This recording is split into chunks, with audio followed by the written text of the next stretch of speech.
the summer recess approaching, I would like to thank the pages for their extraordinary work this year. Habituellement, un mercredi du mois de juin, les pages entonnent l'hymne national à la Chambre au début de la séance. Or, l'année a été exceptionnelle pour tout le monde, y compris le groupe de pages de cette année. Although they were not able to sing in person this year, they have collaborated virtually to maintain this tradition.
Let the doors be open, que l'on ouvre les portes. Statements by members, déclaration de député, the Honourable Member for Oakville North Burlington. Thank you, Mr. Speaker. June is Aphasia Awareness Month, and that's important because 95% of Canadians don't know what aphasia is. Aphasia is a language disorder that affects a person's ability to communicate. It is most often caused by strokes that occur in areas of the brain that control speech and language. Aphasia does not affect intelligence, but it makes speech jumbled, fragmented, or hard to understand, which can be frustrating. This June, I'd like to thank Carly Woods, a speech-language pathologist who for the past 5 years worked at the Halton Peel Community Aphasia programs, where she helped so many Halton residents regain their voice. Carly welcomed me into their group therapy room, taught me about aphasia, and introduced me to some of the kindest friends I know. Thank you, Carly, for your positivity, your patience, and your kind heart. Best of luck in your new adventure. Thank you, Mr. Speaker. The Honourable Member for Peace River Westlock. Thank you, Mr. Speaker. Mr. Speaker, there's nothing more beautiful in all the world than a new mother with her new baby. Yesterday, my friend gave birth to two brand new baby boys. The miracle of carrying a new person created with unlimited potential makes mothers tremendous. Being a mom can feel overwhelming and impossible. But today, I want to recognize all the mothers who bring new life into this world and care for their children. It can make you feel unseen and underappreciated, but your impact is infinite in the lives of your children. Moms shape the next generation. So thank you, moms, for your sleepless nights, for your Band-Aids on skinned knees, for your first day school tears, for your late night heart-to-hearts, and for your unconditional love. To all the moms to whom we owe our existence, thank you. The Honourable Member for Avalon. Mr. Speaker, I rise today to pay tribute to the life of George Murphy, who passed away suddenly at the young age of 58 this past weekend.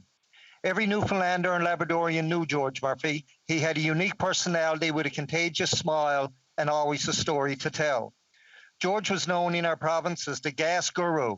With his expert knowledge, he would give us the inside scoop on the weekly price of gas, even in the middle of an election campaign or in the middle of a pandemic. George was a well-known taxi driver and business manager for Jiffy Cabs. His personality and passion for our province brought him to the House of Assembly as the MHA for St. John's East from 2011 to 2015. And in the recent provincial election, he ran in his home district of Harbour Main for the Liberal Party of Newfoundland and Labrador. George will be remembered as a loving husband to his wife Joy, a wonderful father and grandfather. He was generous, a passionate man, and above all else, a gentle soul. George, you were taken from us way too soon. Your legacy will live on. Rest easy, my friend. L'honorable député.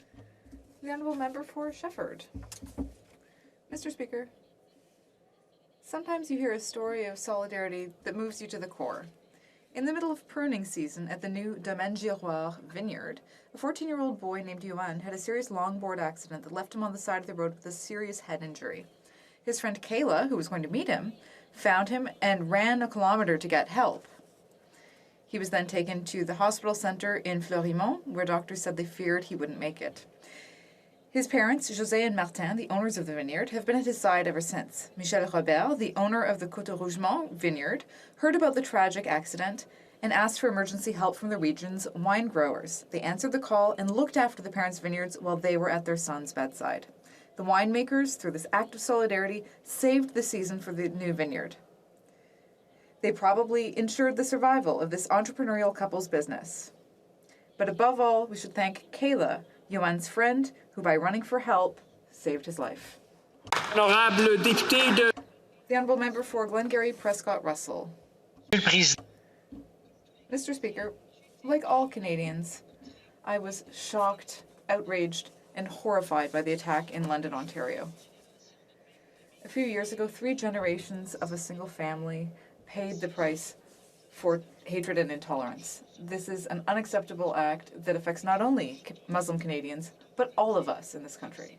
We need to say that what happened in London, Ontario is nothing short of a terrorist act motivated by ignorance and hate. Islamophobia and racism have no place in our society. I think it's important to say that loud and clear. We have a duty to act and to intervene when we witness Islamophobic actions in our society. Because acting as though we don't see this really is the same as sanctioning the act. On behalf of myself and all the citizens of Glengarry Prescott Russell, I want to present my sincere condolences to the family. The Honourable Member for Desnatay, Mississippi, Churchill River. Mr. Speaker, it was 2:37 a.m. on Sunday that I received a message that the Meadow Lake Arena was on fire. I still remember when the arena was first built. I was 12 years old, and when I skated out onto that ice, it felt like I was in the middle of Maple Leaf Gardens. The arena wasn't just about hockey, though. It has been home to many other community events throughout the years, like trade shows, fairs, indoor rodeos, figure skating carnivals, curling playdowns, and the Lions Club fundraising bingos. But let me tell you, Mr. Speaker, there was nothing that brought that place to life like playoff hockey. The heartbeat of our community, the arena is home to memories for thousands of people across Canada, including NHL players and Stanley Cup champions. While those memories will remain, jerseys representing the pinnacle of careers which hung from the rafters and all the championship banners on the east wall are now gone. But Mr. Speaker, I know that our community and the region will come together, and one day soon we will be back in that arena cheering for our Broncos. Thank you, Mr. Speaker. The Honourable Member for Thunder Bay, Rainy River.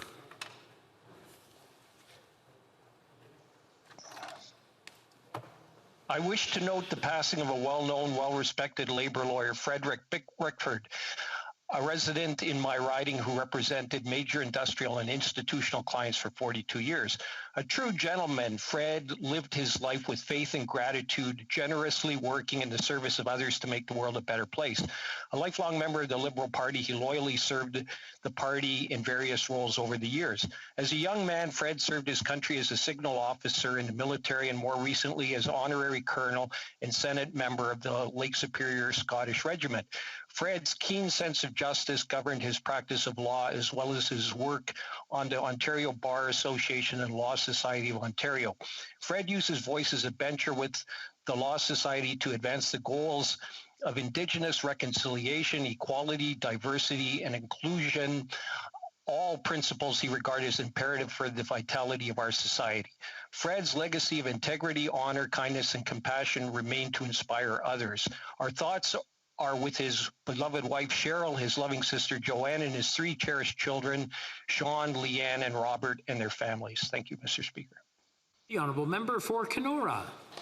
Mr. Speaker, as the economy reopens, our focus must be on securing the future and supporting the families who have been impacted by the pandemic. It is vital that we have a strong recovery in all sectors and all regions of the country. That means targeted stimulus to the hardest hit sectors and supporting the development of natural resources across Northern Ontario. Recently, the First Nations of Cat Lake, KI, Slate Falls, and Lac Seul have created a historic mining partnership with the Sioux Lookout Friendship Accord and 9 regional companies to create a Centre of Excellence. The centre will provide training and jobs and increase First Nations participation in mining projects.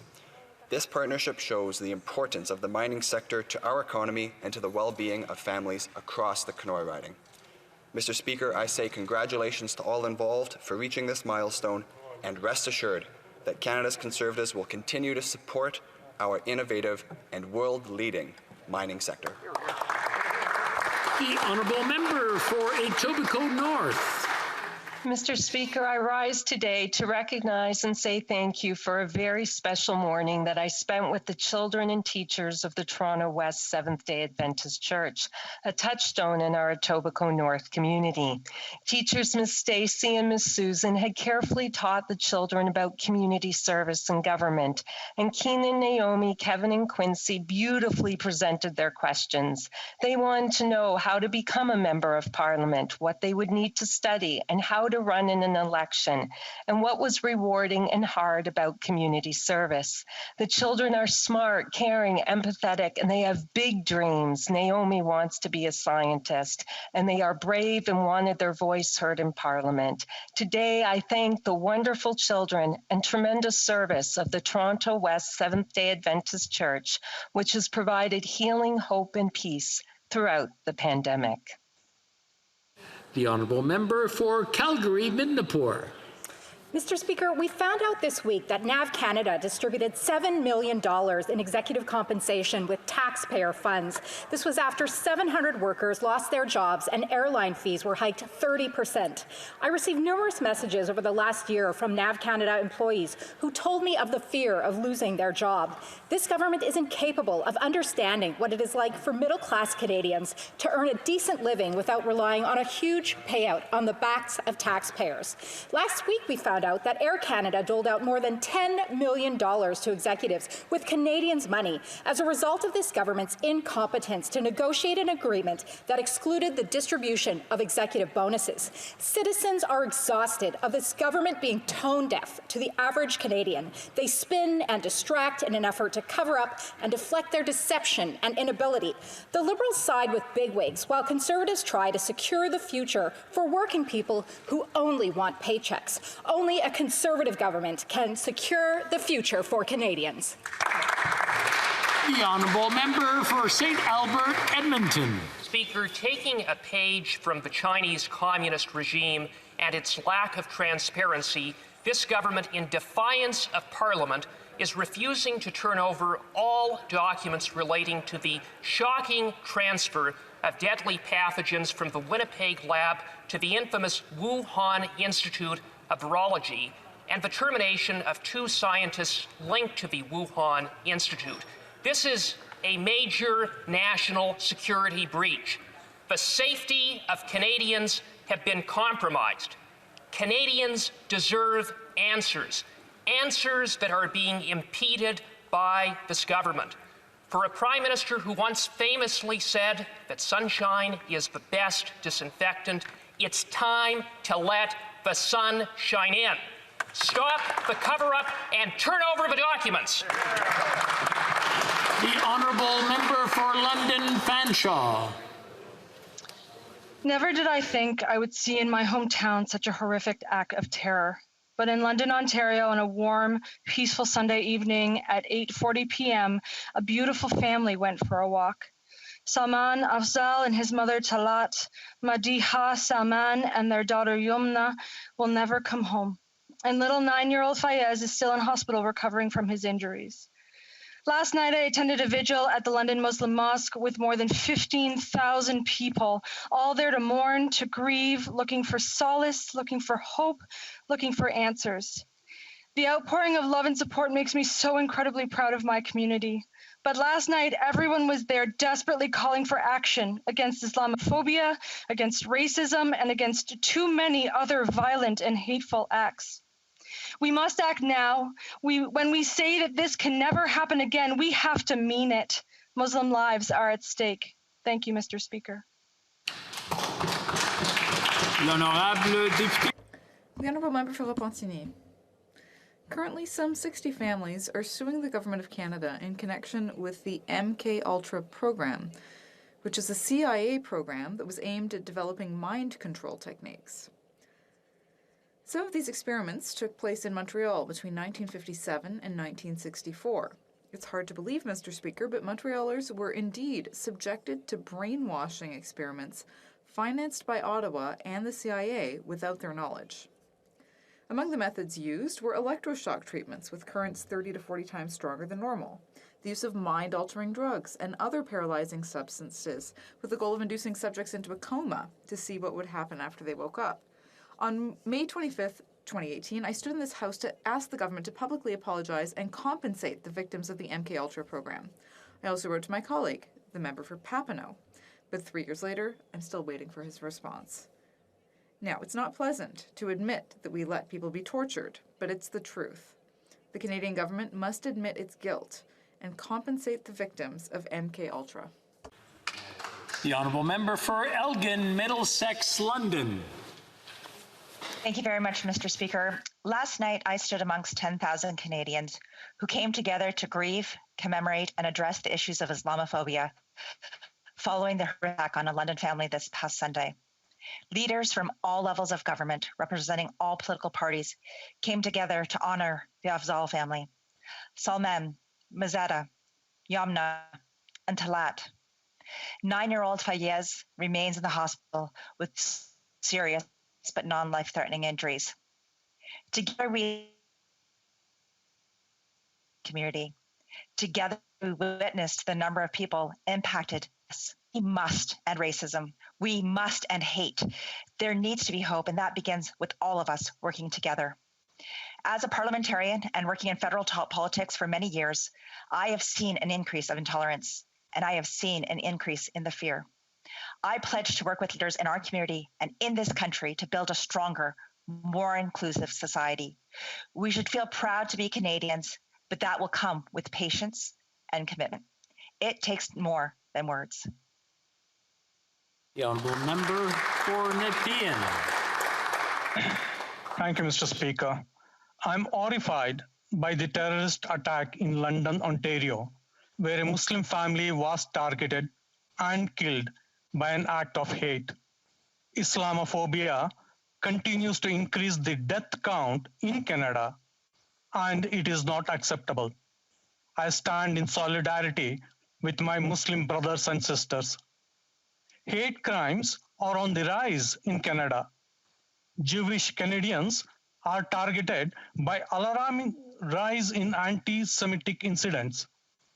Asian Canadians have been victims of shocking rise in anti-Asian hate crimes.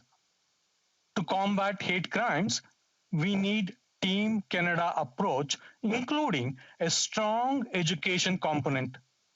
We need all hands on the deck to combat Islamophobia, anti-Semitism, and anti-Asian hate crimes. Failure to act now leaves a door wide open for vicious hate to find a permanent home in Canada. Thank you, Mr. Speaker. The Honourable Member for Vancouver Centre. Mr. Speaker, today I honour the memory of Cornelia Oberlander, a renowned British Columbian landscape architect who passed away last month. At the age of 18, Cornelia and her family fled the Holocaust in Nazi Germany. She was one of the first women to study at Harvard's Graduate School of Design and continued to be a role model for women in a male-dominated field. She described her move to Canada in the 1950s as pivotal to her career.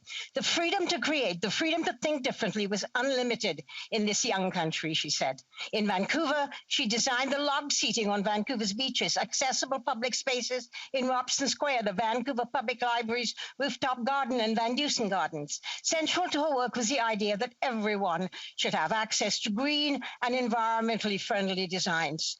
Cornelia was awarded Companion of the Order of Canada, but her legacy was the enrichment of urban space in Vancouver and other Canadian cities. Oral questions. Question orale. The Honourable Leader of the Opposition. Mr. Speaker, for months, Conservatives have been trying to get to the bottom of why 2 scientists were marched out of our top secret lab in Winnipeg. The Liberals first claimed it was a personnel issue. Now they're saying it's a national security issue, and they're hiding that under a mountain of black ink. Why is this Prime Minister so determined once again to hide the truth from Canadians? Right Honourable Prime Minister. Speaker, that's simply not the truth. We are committed to sharing information in a way that will not compromise national security. The National Security and Intelligence Committee of Parliamentarians is the best forum for that. That's why the Minister of Health has written to NSI COP to request that they examine the issue, and unredacted documents have already been shared with parliamentarians through that committee. This process allows officials to share information with parliamentarians while, of course, protecting national security. Honourable Leader of the Opposition. Mr. Speaker, the Prime Minister has already violated our national security. In 2018, the U.S. Embassy sent experts to the biosecurity lab in Wuhan, and they found the lab to be insufficient in terms of security protocols.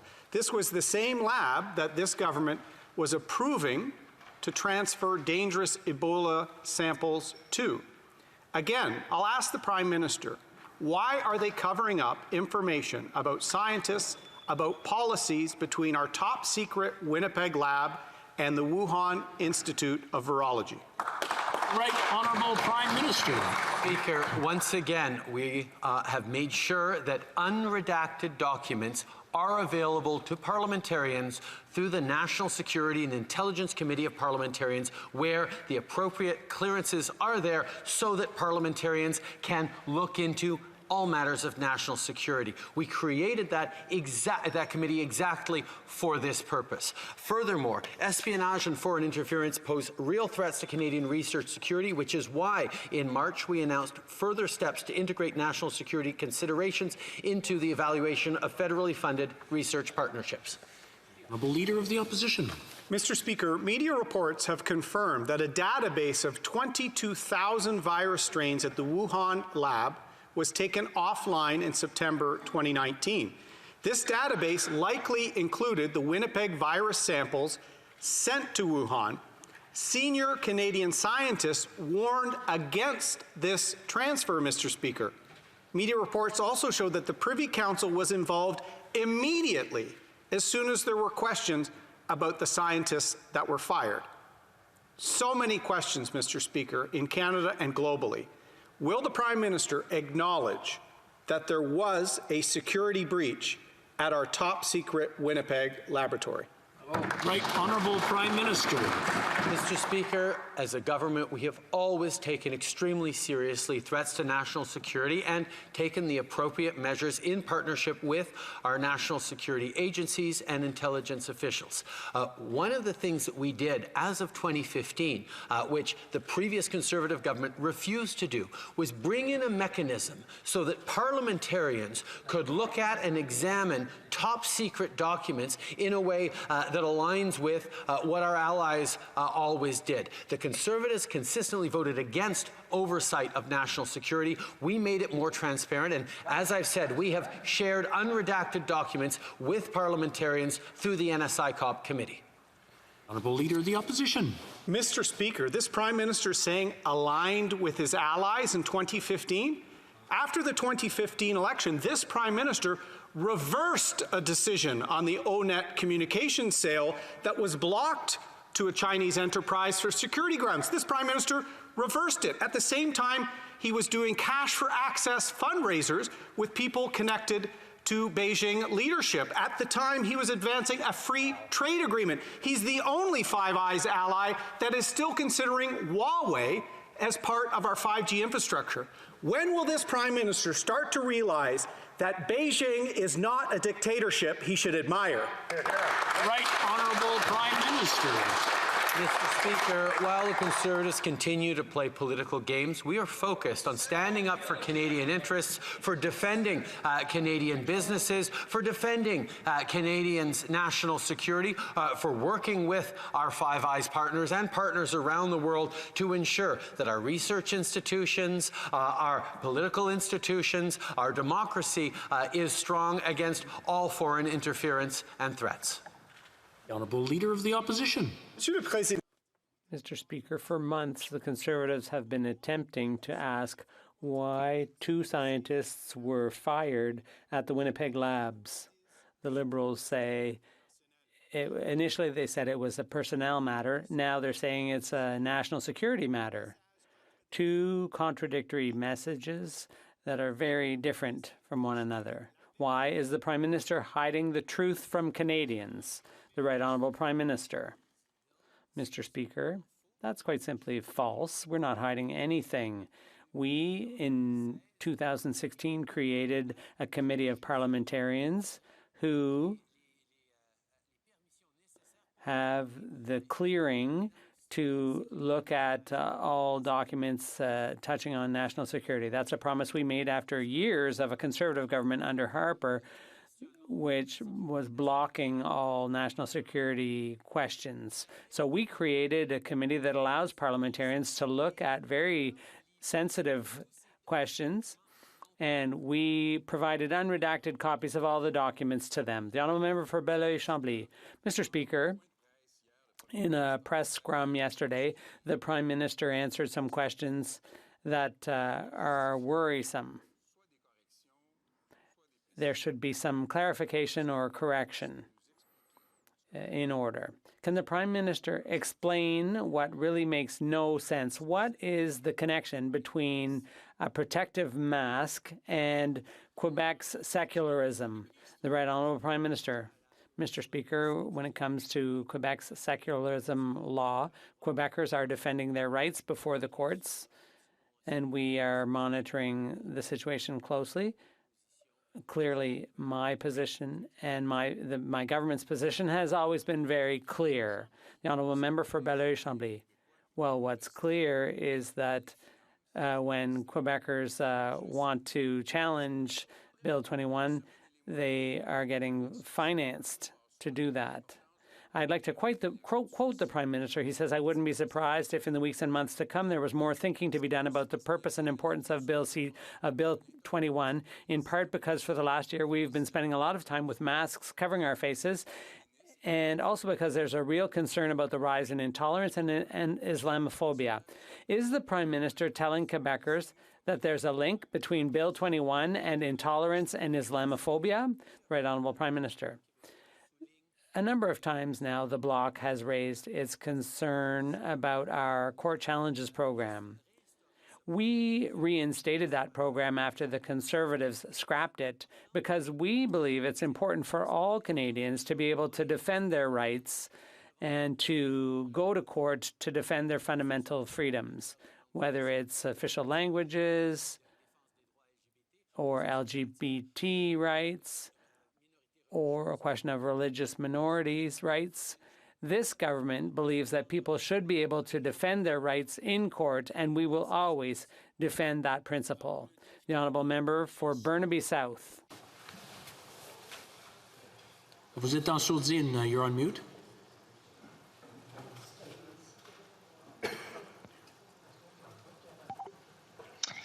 La découverte. The discovery of 215 Indigenous kids shook people up all across the country. The Indigenous community is calling for action and justice. The Prime Minister continues to drag Aboriginal kids into court, despite the fact that it was decided that those kids were victims of discrimination. So, will the Prime Minister continue to sue those Indigenous kids this Monday, yes or no? Mr. Speaker, that's quite simply false. We are not suing Indigenous children. What we did was acknowledge that these young people who were victims of abuse under the child protection system in recent years, they deserve compensation. And that's why we're working with Indigenous communities to arrive at appropriate amounts of compensation. We will always work hand in hand toward reconciliation. That's what Canadians, both Indigenous and non-Indigenous, expect. And that is very troubling as a response, because this Monday, Indigenous kids are going to be showing up to court, their representatives, and the Canadian government, directed by this Prime Minister, is going to be there to continue fighting against them. So it's about this Monday. It's not a distant thing in the future. It's this Monday that I'm talking about, where, in fact, the Canadian government, under direction of this Prime Minister, will be fighting these kids. So my question is, despite all of the Parliament saying they should stop, will they stop fighting these kids in court and instead walk the path of reconciliation? The Right Honourable Prime Minister. Mr. Speaker, it is unfortunate that on an issue as important as reconciliation, the NDP continues to try to make political points and twist rhetoric. We are not fighting Indigenous kids in court. This government has committed to compensate the young people who went through child and family services. We recognize the trauma and the pain inflicted upon them, and that is why not only are we working with Indigenous communities and leadership on just compensation, we've also brought in significant reforms to child and family services to keep Indigenous communities in control of their kids at risk. The honourable member for Wellington, Halton Hills. Mr. Speaker, Dr. Matthew Gilmore, head of the government's Winnipeg lab, raised serious concerns about the Wuhan Institute of Virology. He questioned the nature of their work, whether they could be trusted, and why materials were being shipped from Winnipeg to Wuhan. He asked why they would work with the Wuhan lab in the first place. On May 15th last year, only 8 weeks into the global pandemic, he suddenly quit. Why? The Right Honourable Prime Minister. Mr. Speaker, I can understand that parliamentarians have questions around issues, including questions around issues of national security. That is very much why we have ensured that there is a forum for them to look at even very sensitive things in the National Security and Intelligence Committee of Parliamentarians. The Health Minister has made available to parliamentarians through that committee unredacted documents regarding the National Microbiology Lab, and I look forward to the study that parliamentarians can do to get to the bottom of this. Honourable member for Wellington, Halton Hills. Mr. Speaker, that is a PMO committee, not a parliamentary committee. Its members are hired and fired by the Prime Minister. The Prime Minister can deny the committee information and order changes to report. It's not the place to hold the government accountable. This place is. We don't know why Dr. Gilmore resigned. We don't know why Drs. Chu and Cheng were fired. We don't know how a scientist from the People's Liberation Army gained access to the Winnipeg lab. When is the government going to start being accountable to this House of Commons and answer the questions? The Right Honourable Prime Minister. Mr. Speaker, the member who asked the question was a part of Stephen Harper's Conservative government that regularly refused to allow any oversight whatsoever on issues of national security. Many Canadians will remember the excesses of Bill C-51 that the Harper government put forward, which is why we made changes to Bill C-51 when we got into office, which is also why we created the National Security and Intelligence Committee of Parliamentarians to provide a forum for parliamentarians to oversee national security work. That is an improvement that we made, the Conservatives voted against. Member for Wellington, Halton Hills.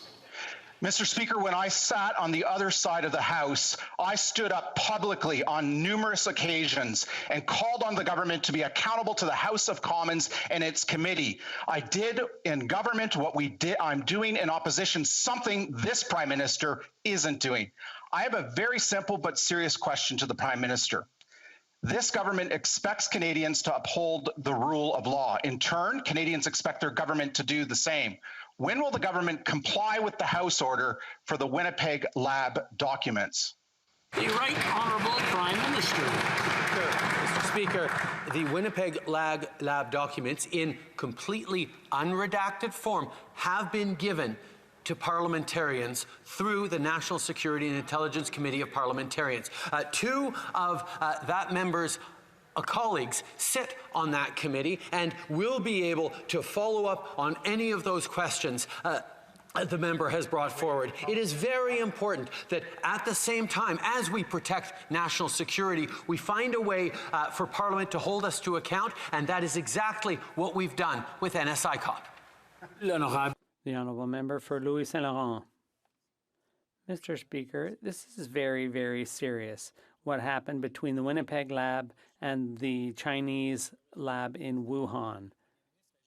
The Prime Minister is doing as he pleases. Last week, the House of Commons officially ordered the government to release relevant documents. It wasn't a wish or a request, it was an order. But once again, the Prime Minister thinks he's above the law. There's one law for him and a different law for everyone else in Canada. Why is the Prime Minister refusing to release important documents so that we can shed full light on this affair? The Right Honourable Prime Minister. Mr. Speaker, whatever. We gave the Committee of Parliamentarians all the unredacted documents so that they can investigate these issues and find out what the facts were without endangering our national security. Everyone understands that, yes, we need to protect national security, but we also have a need for transparency and accountability. And that is why we have a committee designed explicitly for that purpose with all the necessary protections. The Honourable Member for Louis Saint Laurent. Mr. Speaker, it's not whatever an order from the House of Commons, and it's not whatever what happened in Winnipeg and Wuhan. That's why we need to get to the bottom of this. The Prime Minister is talking about his committee of parliamentarians, but that committee belongs to him. It's fully under his control. He decides whether anything is released. That's not transparency. That's why we need to talk about parliamentary committees, not his committee of parliamentarians. Why is the Prime Minister preventing Parliament from getting to the bottom of things? The Right Honourable Prime Minister. Mr. Speaker, it's obvious that for political reasons or out of sheer ignorance, the opposition parties are refusing to accept the work of the Committee of Parliamentarians. They can speak to their own members who are members of that committee to find out about the very serious and solid work that that committee is doing on matters of national security. The Honourable Member for Louis Saint Laurent. Speaking of ignorance, Mr. Speaker, the Prime Minister is not even aware that his committee, the members of that committee, cannot speak publicly. He's saying, go talk to them, the members of your own party that are on that committee. We can't do that. He doesn't know what he's talking about. They're not allowed to speak publicly. We are serious and Canadians are serious. They want to know the truth. Why is the Prime Minister refusing to let us get to the bottom of things? The Right Honourable Prime Minister. Mr. Speaker, we created a committee of parliamentarians made up of members of various political parties, and they can get to the bottom of things. They have the necessary security clearance. They can dig deep on matters of national security. The leader of the Conservative Party made the recommendations about who should be the Conservative members on that committee. And it's a committee that has parallels in other Western democracies like ours. We were just the last ones to do it because Harper refused to do it. The Honourable Member for Belleuil-Chambly. So while the community in London, Ontario is dealing with a tragedy that they'll never fully get over, at a time for compassion and easing of tensions, the Prime Minister is suggesting that there's a connection between the terrorist attack against Muslims in London and Quebec's secularism law. Does the Prime Minister feel that his remarks will ease tensions? Will he apologize to Quebecers and withdraw those unfortunate remarks? The Right Honourable Prime Minister. Mr. Speaker, Muslims all across the country, including the Muslim community in Quebec, are still suffering from the attack several years ago in Sainte-Foy. And they stand in solidarity with the community in London, Ontario, and Muslims all across the country. And now they have more fear when they step out onto the street with their family, when they wear hijabs and so on. This was a horrible attack in London on Sunday night, and I know that all Canadians from coast to coast stand with the community which has suffered so much. The Honourable Member for Belleuil-Chambly. I guess there's no limit to this Prime Minister's inability to answer a genuine question. But there are real limits in real life. Canadians are no less supportive of the people of London than the Prime Minister. But he has drawn a link between Islamophobia and intolerance and legislation that was passed in the National Assembly of Quebec unanimously and has broad support in Quebec. Is he going to repeat his imbecility or is he going to apologize?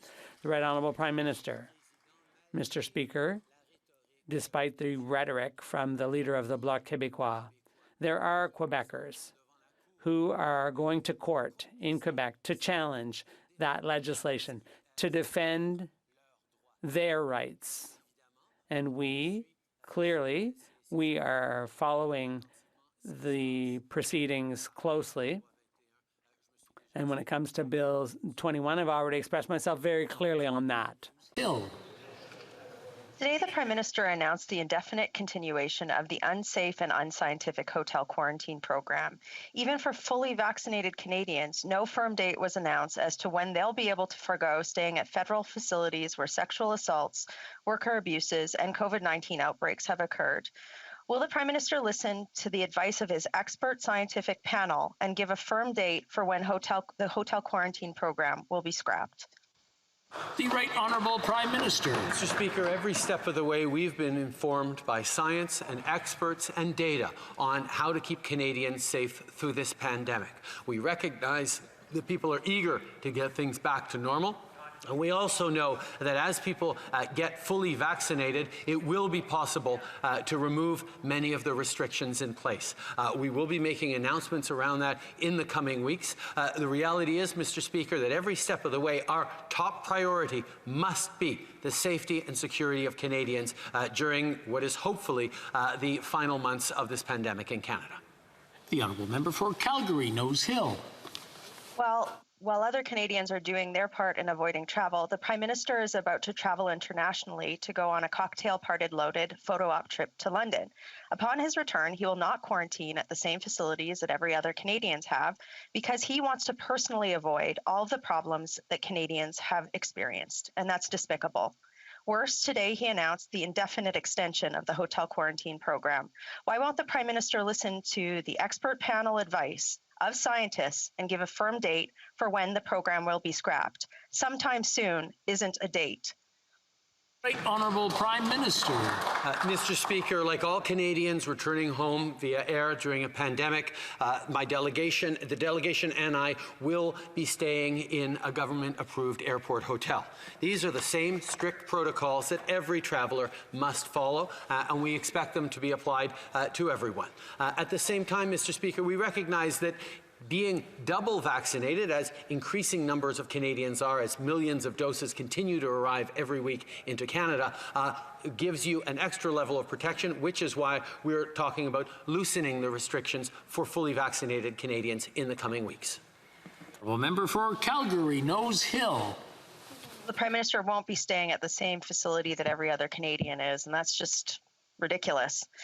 This week, prominent Democratic and Republican congresspeople have been musing about how the United States may unilaterally open their side of the land border to Canadians. This comes as prominent Liberals like Bob Rae have also been musing about the border. The Prime Minister has no plan for benchmarks for safe reopening on federal restrictions. Is the Prime Minister instead preparing for the chaos that will likely ensue if the Americans unilaterally open the border? Right, Honourable Prime Minister. Mr. Speaker, since the beginning of this pandemic, we have worked hand in hand with the United States to align our measures. Even with that, however, the measures have not been the same on both sides of the border. We brought in from early on a mandatory 2-week quarantine. We've brought in initiatives such as pre-departure and on-arrival testing that the Americans never had. There's also been an asymmetry in terms of people wanting to fly south to the United States that has been allowed, but not equivalent tourists being able to fly up to Canada from the United States. We have always worked closely with them. We will continue to, but we will make our decisions based on what is in Canadians' interests. The honourable member for Calgary, Nose Hill. Well, Joe Biden hasn't listened to the Prime Minister on KXL. Joe Biden hasn't listened to the Prime Minister on softwood lumber. Joe Biden didn't listen to the Prime Minister on Line 5. There's no indication that Joe Biden has been given any reason by this government to listen to the Prime Minister on the border. And I mean, this isn't a slight on the Americans. The Prime Minister's approach to foreign relations has been weak, incoherent, and patronizing at best. Given today's rambling, shambolic, incoherent press conference on federal border restrictions, how likely is it that the Americans are now going to unilaterally reopen the border? Right, Honourable Prime Minister. Mr. Speaker, you will understand me, Mr. Speaker, if I take no lessons from the Conservative Party of Canada on managing Canada-U.S. relations. Over the past very difficult 4 years, we were able to renegotiate NAFTA in a way that protected supply management, that strengthened our economy, that demonstrated defense of our cultural industries. We stood up for steel producers, for steel workers, for aluminum workers. We managed to get the Americans to remove unfair tariffs. We've continued to stand up for Canadian interests, and we will continue to, particularly with someone who is significantly more aligned with Canadians now in the White House. The honourable member for London Fanshawe. Family going for a walk was killed in a terrorist attack. They were murdered because of their faith, because they were Muslim. Last night, London came together, over 15,000 strong, grieved and condemned this hateful act. But they want action. Words of condolences will not stop something like this from happening again. If we do not act, Canadian Muslims will continue to be unsafe. What will the Prime Minister do to address online hate and Islamophobia? Will he commit to holding a national action summit on Islamophobia? When will we see real action? The Right Honourable Prime Minister. Mr. Speaker, we were all heartbroken by the terrorist attack that unfolded Sunday in London. An attacker murdered a Muslim family going out for an evening walk just because of their faith. To the Muslim community in Canada and to Muslims across Canada, in London and Muslims across Canada, know that we stand with you. Islamophobia has no place in any of our communities. This hate is insidious and despicable, and it must stop. This government has taken many steps, but we know there is more to do. We will work hand in hand with the Muslim community and indeed with all Canadians who stand against this violence. The honourable member for Windsor West. We have to stop pretending that Canada is a country without Islamophobia. We have serious structural problems that we've seen in Quebec City, Toronto, and London. It is deadly. We have needed actions for a long time to confront it head on. In 2019, a delegation from Windsor's Muslim community appeared at the Justice Committee on Islamophobia with strategies to combat it. And the 2018 Heritage Committee report put forward 30 recommendations to fight it. What specifically will the Prime Minister do to tackle Islamophobia and online hate speech once and for all? Is this government waiting for more people to die? What specifically will he do? Right Honourable Prime Minister. Mr. Speaker, as a government, we have taken unprecedented steps to fight the rise of Islamophobia. We have a responsibility to combat and condemn hatred in its strongest forms, which is why we declare January 29th as the National Day of Remembrance of the Quebec City mosque attack and action against Islamophobia, as well as committing an additional $50 million to anti-racism initiatives through FES 2020 and proposed $2 million through this year's budget to not-for-profit organizations such as places of worship, schools, and community centres to ensure their safety. We have and we will continue to stand in action with the Muslim community to ensure that all are protected. The honourable member for London West. Thank you, Mr. Speaker. My community in London West is reeling from the vicious hate crime that took place on Sunday evening. 4 members of a local Muslim family are dead because of an act of terrorism. A child is in hospital. All Canadians, all Muslims, deserve to feel safe and secure in their own community, and heinous acts like this leave many feeling unsafe. We know this is not the Canada we want. Can the Prime Minister inform us of the steps being taken to combat hate crimes in Canada to ensure all Canadians can feel safe and secure in their own communities? The Right Honourable Prime Minister. Mr. Speaker, I'd like to thank the member for London West for her unwavering advocacy against hatred and discrimination. What happened in London, this act of terrorism, shows us that Islamophobia is a serious issue and it has no place in Canada or around the world. Whether through the Security Infrastructure Program, by cracking down on online extremism, or by dismantling far-right hate groups, we will continue doing everything we can to fight violence in every form. We grieve with Muslim communities across Canada and stand with them in solidarity during this difficult time. The Honourable Member for Charlebourg-Saint-Charles. Mr. Speaker, just before he goes on his trip to the UK, the Prime Minister decided to stop making hotel quarantine mandatory for those with 2 doses who come to Canada as of July. The Conservative Party has been asking for this for a month, and he has now realized the personal impact of these bad decisions. Will he admit that his hotel quarantine policy has caused more harm than anything else, and will he eliminate it now for everyone? The Right Honourable Prime Minister.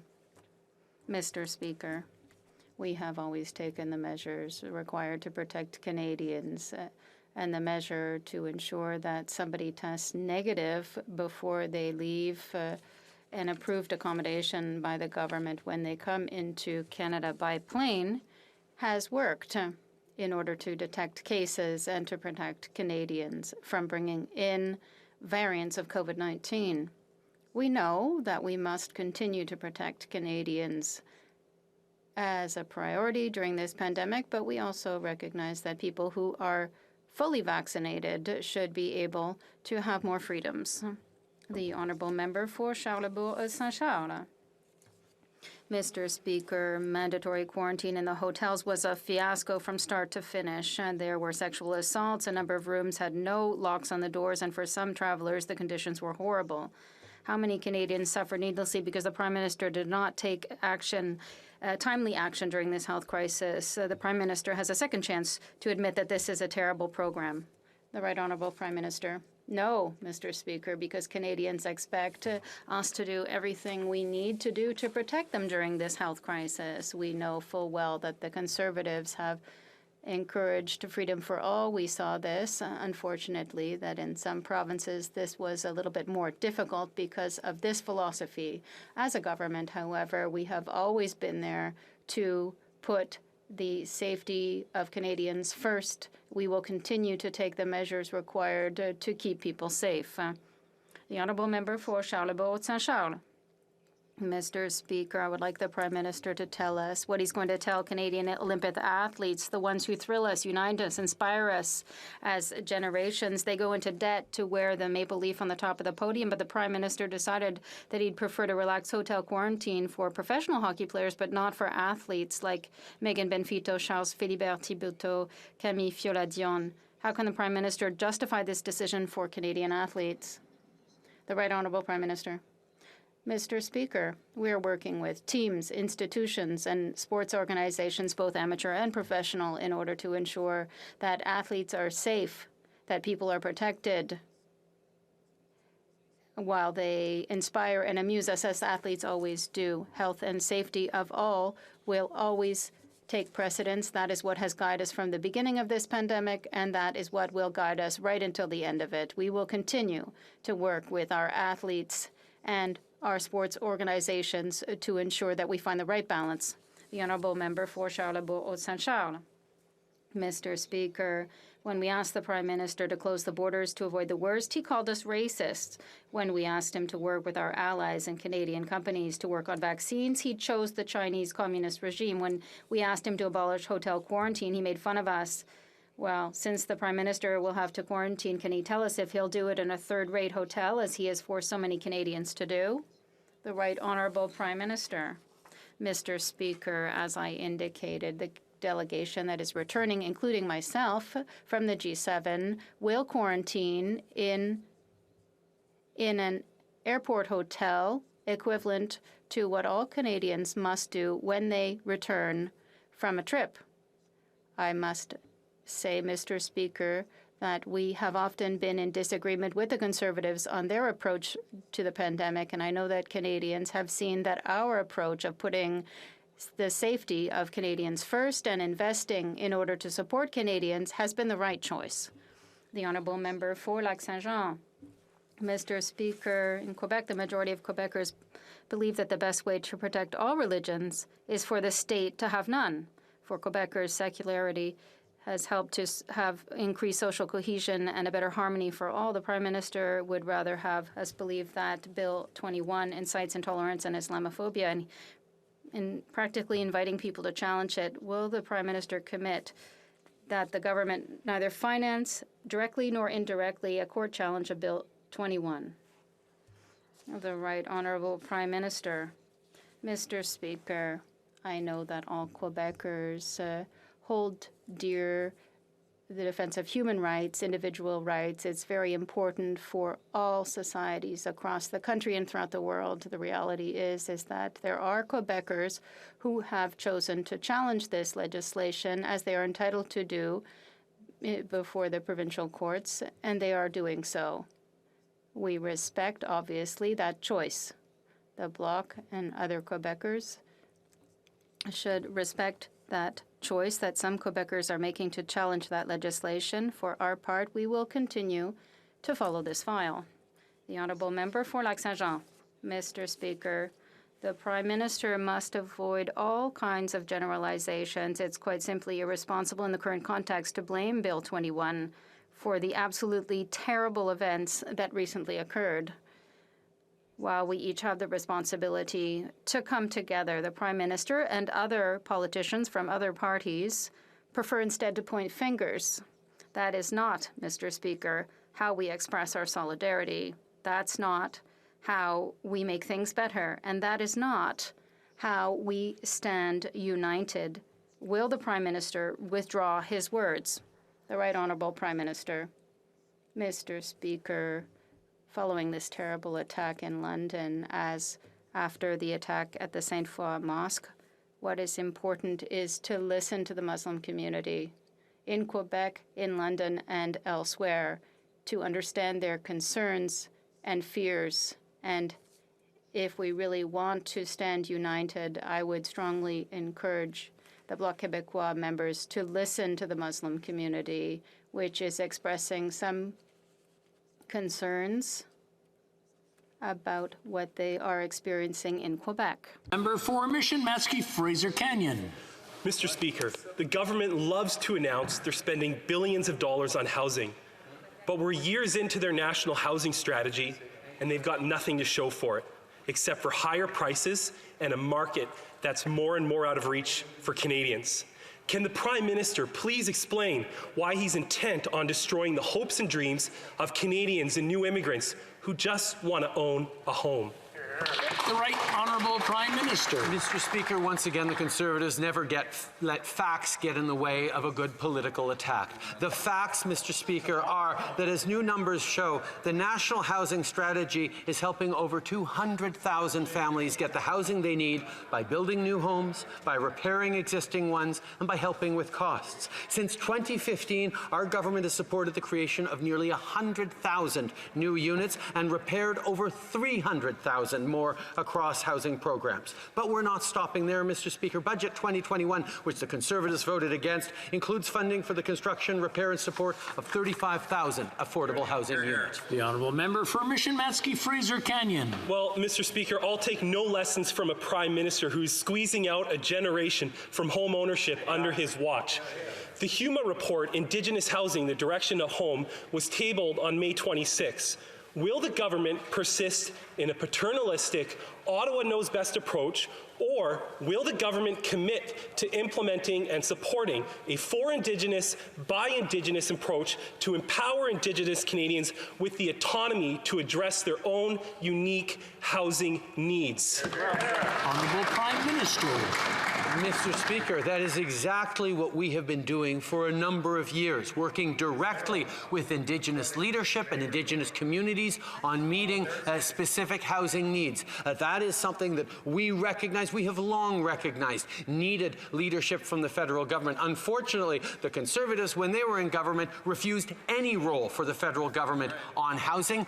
We have stepped up not just in working with Indigenous communities on housing, but working with provinces and municipalities to fix the challenges around housing. The Honourable Member for Mission Matsky, Fraser Canyon. Well, Mr. Speaker, the least this House can do is give Indigenous Canadians a date when they can expect that FIBI process. Under this government, housing has never been less affordable. Both the Prime Minister and the Finance Minister acknowledge we have a housing supply crisis. Will the government take concrete action to secure Canada's future, support the Conservative motion, and address the housing supply challenges facing Canada right now? Right, Honourable Prime Minister. Mr. Speaker, it is a good thing that the Conservative Party is finally noticing that the federal government does have a role to play in housing. However, over the past number of years, we haven't waited for the Conservatives. We've moved forward ourselves, building new affordable units through programs like the Rapid Housing Initiative, expanding the first-time home buyers incentive, introducing Canada's first national tax on vacant property owned by non-resident non-Canadians, working to maintain the stability of the market, and making the largest public transit investment in Canadian history, and more. We will continue to work on housing, and we will continue to hope that the Conservatives will eventually support. The Honourable Member, l'Honourable Député. The Honourable Member for Dorval-Lachine-LaSalle.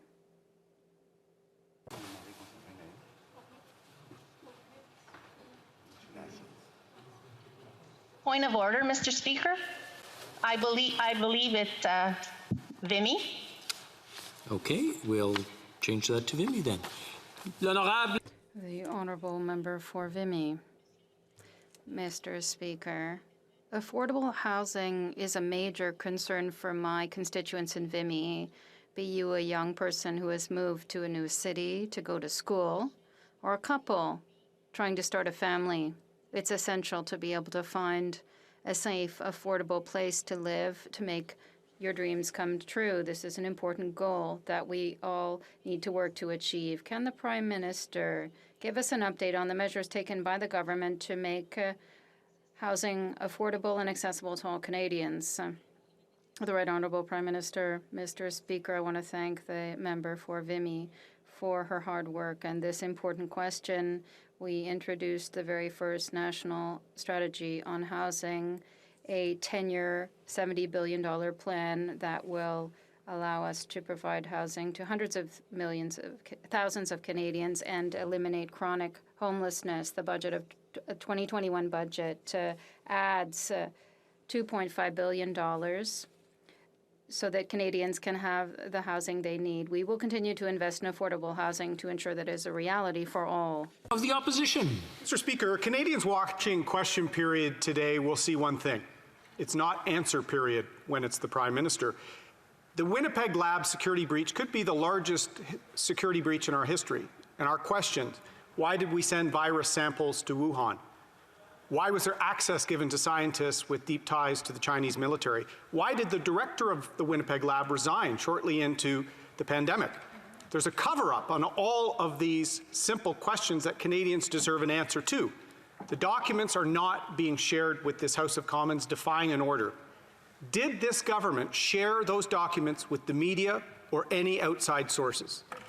Honourable Prime Minister. Mr. Speaker, as I have said, questions of national security deserve a level of oversight, deserve parliamentarians to be able to scrutinize and ensure that every government is doing what they need to keep Canadians safe. That is why we created the National Security and Intelligence Committee of Parliamentarians, to allow parliamentarians from every party to weigh in on issues of national security with the appropriate security clearances.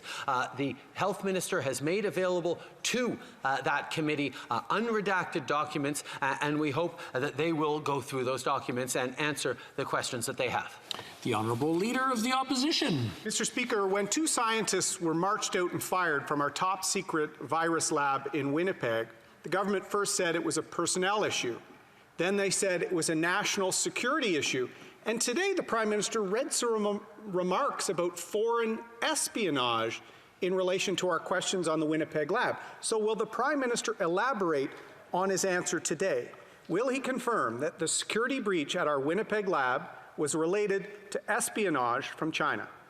The Right Honourable Prime Minister. Mr. Speaker, I sat in opposition for many years, watching the Conservative government not answer any questions on national security under the guise of protection of Canadians and national security. That is why one of the commitments we made in the election of 2015 was to create an oversight body of parliamentarians that would have the clearances necessary to dig into national security questions, so that parliamentarians could be reassured and assured that government was doing things right. We did that. We created the National Security and Intelligence Committee of Parliamentarians. The Honourable Leader of the Opposition. Mr. Speaker, if he keeps covering up the security breach with respect to the Winnipeg lab in the midst of the worst pandemic this globe has ever known, the Prime Minister will be sitting in the opposition benches once again, Mr. Speaker. I don't want to hear about a committee that is secret, that reports to him, that he controls, that does not report to this House of Commons. Canadians deserve answers on why there was the most massive security breach in our history at the lab in Winnipeg, so severe that the director of the lab resigned, Mr. Speaker, and he's covering up our questions. He mentioned espionage today. Will he acknowledge espionage was involved in the Winnipeg lab incident? The Right Honourable Prime Minister. Mr. Speaker, the member opposite well knows that it is important to have the national security of Canadians always top of mind as any government, but that we also need mechanisms whereby parliamentarians can scrutinize and oversee the work that our national security agencies do. That is why we created the National Security and Intelligence Committee of Parliamentarians to oversee our national security agencies that has access to all documents and to all things to be able to follow up and ensure that everything is being done right. Honourable Member for Brampton South. Mr. Speaker, in my community, diabetes affect 1 in 6 Bramptonian, and across the country, there are 11 million Canadians living with diabetes or pre-diabetes. They are at risk of serious complications like heart and kidney disease, blindness, amputation, and many others. And they have been hit hard by this pandemic. As Canada recognized the 100th anniversary of the discovery of insulin, can the Prime Minister tell us what the government is doing to help people living with diabetes? Thank you, Mr. Speaker. The Right Honourable Prime Minister. Mr. Speaker, I want to thank the member for Brampton South for her question and for her unwavering advocacy on behalf of Canadians living with diabetes. We recognize the impact that diabetes has had on the health of Canadians and their families. That's why in Budget 2021, we're investing $35 million to develop a national framework for diabetes to help Canadians get access to prevention and care. This will build on the important legislation put forward by the member in Bill C-237. We will keep working to support diabetes prevention and care for all Canadians. The Honourable Member for Burnaby South.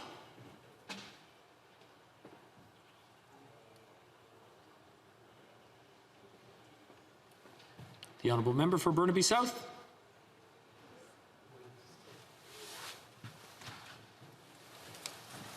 I'm afraid that's all. Yes, thank you so much. Oh. Appreciate that very much, sir. Okay, if the Honourable Member wants to turn on his video, there we go. Perfect. Right from the top. Go ahead. Thank you so much, Mr. Speaker. This question is directed to the Prime Minister. We are still reeling from the devastating and horrible loss in London. We know that hate-motivated crimes against Muslims in Canada have been perpetrated by people who've been radicalized by online hate. The attack in Quebec, the killing in Toronto, and now this horrible and heinous attack in London, again, is perpetrated by hate. We know that online hate is very powerful in radicalizing people. The Liberal government has promised to bring in legislation. We need that legislation. My question to the Prime Minister, where is the legislation to tackle online hate so we can protect the Muslim community? The Right Honourable Prime Minister. Mr. Speaker, over the course of this pandemic, we have seen an unfortunate rise in Islamophobia, in anti-Semitism, in anti-Asian hatred, and anti-Black racism. We have seen, unfortunately, during this pandemic, a spike in something that we'd seen increase over the past number of years as well. And there is no question that the role of the internet, the question of the role that the internet plays in the radicalization to violence and increasing hate. That is why, as a government, we signed on to the Christchurch call to action, why we've continued to move forward on protecting Canadians from online hate, and why we will continue to do exactly that. I'm afraid that's all the time we have for question period today. C'est de tout le temps que nous avons pour la période de questions. Nous avons un rappel de... We have a point of order. The Honourable Member for Rosemont-la-Petite-Patrie. Thank you very much, Mr. Speaker. I think that if you ask the House, you will find unanimous consent to adopt the following motion. That the House recognize that the police brutality we have witnessed in Colombia is a flagrant violation of the Colombian people's rights, and that we condemn the actions of the Colombian police, which are preventing people from demonstrating freely. All those opposed to the Honourable Member moving the motion will please say nay. Nous avons pas... We do not have unanimous consent. Point of order, the Honourable Member for Windsor West.